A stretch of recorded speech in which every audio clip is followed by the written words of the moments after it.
Assalamualaikum warahmatullahi wabarakatuh. Saya Agis Tegali Pamungkas, saya dari SPI 2B. Kali ini mungkin materi yang terakhir dan eh, saya akan menyimpulkan dari yang pertama ada weweh, kemudian ada ngawon dan bersabar, kemudian yang materi selanjutnya sampai yang terakhir tadi yang pasti sudah melihatnya. Oke. Dari ini saya akan menarik kesimpulan mungkin dari setiap materi dan materi. Uh, Kali ini bagaimana kita itu mengasihi, karena ini adalah semuanya adalah tema dari pengasihan. Bagaimana kita itu mengasihi dari setiap makhluk, dan pembagian setiap makhluk pun ada pembagiannya. Cara kita menyayangi seorang, kemudian kita bersabar kepada orang, kemudian kita menghadapi tindakan kita kepada orang, dan orang yang ditunjukkan untuk kita bersabar dan mengasihinya itu ada orang di sekitar kita, ada orang yang berada di tengah-tengah kita, ada teman kita yang selalu hidup bersama kita, kemudian kita menyayangi tetangga, kemudian ada lagi yang berhubungan darah. Semua ini tadi dalam konteks ini tadi, kita mengasihi rezeki kita, menyayangi rezeki kita, menyayangi yang bukan rezeki kita. Mungkin ini seperti orang tua, kemudian uh, ada musuh, bahkan musuh kita harus menyayanginya. Bagaimana cara kita untuk mengasihi seseorang dari setiap kita berada di tengah-tengahnya. Kalau kita itu berada di tetangga kita, cara kita mengasihi yaitu tadi, kita tidak boleh berbuat kasar, tidak boleh memperolok tersebut. Kemudian musuh, kita tidak boleh mengerasi musuh kita, tidak boleh, kalau dalam perang kita tidak boleh menyakiti. Kalau dia sudah menjadi, maksudnya sudah menjadi itu ya, tawanan, kita tidak boleh menyakiti, tapi kita harus merangkulnya hingga musuh kita itu menjadi teman kita ya. Dari kesimpulan semua ini tadi, bagaimana cara kita hidup bersama dengan orang lain dengan menyayanginya secara tulus, menyayangi rezeki dengan cara kita memberikan sedekah, menyayangi rezeki itu dengan sedekah, memberikan kepada orang lain mungkin kurang beruntung dengan kita. Kemudian menyayangi istri dan suami, itu menyayangi karena kita itu, dia adalah belahan jiwa kita. Karena istri itu kalau di bahasa Jawa garwo itu ada sigarannya, wo kata orang Jawa. Kemudian menyayangi anak sebagai layaknya sebuah perhiasan, karena anak itu akan menjadi penolong kita ya, karena anak yang soleh akan menjadi penolong kita nanti di akhir. Kemudian nanti ada teman yang selalu bersama kita, ada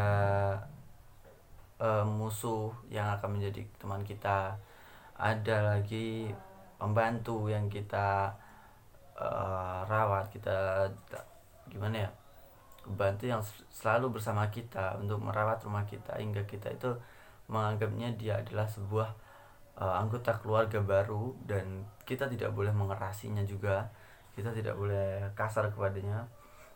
Kemudian ada binatang itu kewan yang berada di rumah kita, mungkin kita memelihara kewan seperti burung lah atau apapun ya, kita itu tadi menyayanginya dengan rasa kalau dia itu juga makhluk.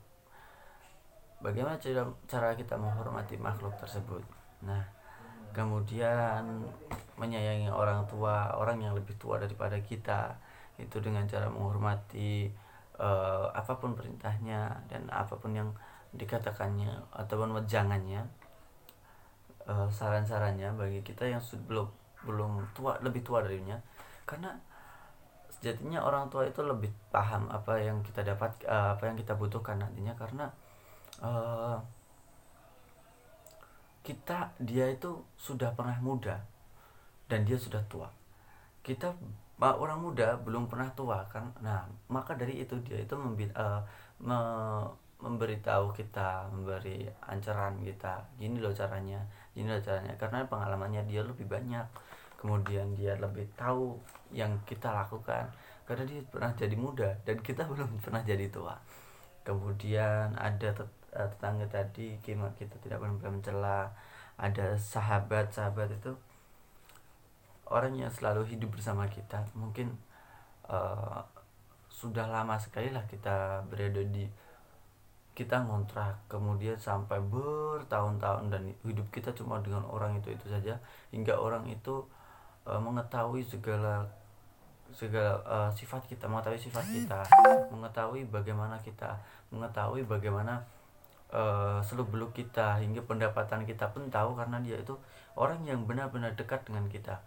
Kalau orang yang sudah dekat dengan kita, mau kita apapun, mau kita kesini pun, kesana kesini, itu pasti dia paham. Oh, anak ini seperti ini, teman kita ini seperti ini, sahabat kita seperti ini. Kalau ada pun masalah, malah sahabat kita itu yang akan memberikan solusi yang lebih tepat, karena dia lebih tahu kita itu harus bagaimana. Sudah paham dengan sudah paham tentang dengan itu sifat kita dan kita harus bagaimana. Kemudian ada tindakan dan pemberian. Tindakan kita adalah perbuatan kita kepada orang lain yang merujuk kepada kebaikan.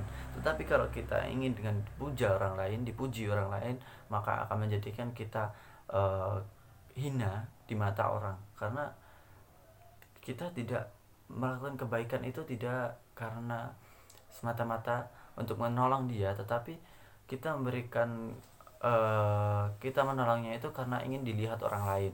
Itu menjadikan diri kita hina, itu dari perbuatan kita.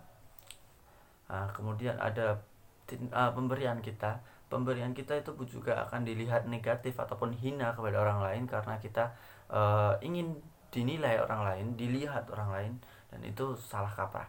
Kalau kita melakukan kebaikan itu karena niat kita kepada orang yang kurang beruntung, kita memberikan tindakan kepada dia, membantu dia, kemudian kita memberikan uang, mungkinlah memberikan barang ataupun uang, dan kita memberikannya secara tepat. Kita tidak ingin mendapatkan pujian dari orang lain, tidak menerima apapun yang berkaitan dengan kita lebih hebat, kita dipandang orang itu lebih wow. Itu menghindari kata-kata itu, menghindari pujian orang lain, itu akan membuat kita jadi orang yang sempurna, bukan sempurna, menjadi orang yang tujuan kita awal. Nah, kalau kita melakukannya ingin dipuji orang lain, ingin dilihat orang lain, dan ingin dinilai orang lain, jelas itu adalah perbuatan yang hina, dan ini dilarang. Menurut saya dilarang, karena hal ini membuat kita sombong, meninggikan diri kita sendiri di hadapan orang lain. Mungkin cukup itu yang bisa saya sampaikan dari seluruh kesimpulan yang saya pelajari. Mungkin kurang dari target. Terima kasih. Assalamualaikum warahmatullahi wabarakatuh.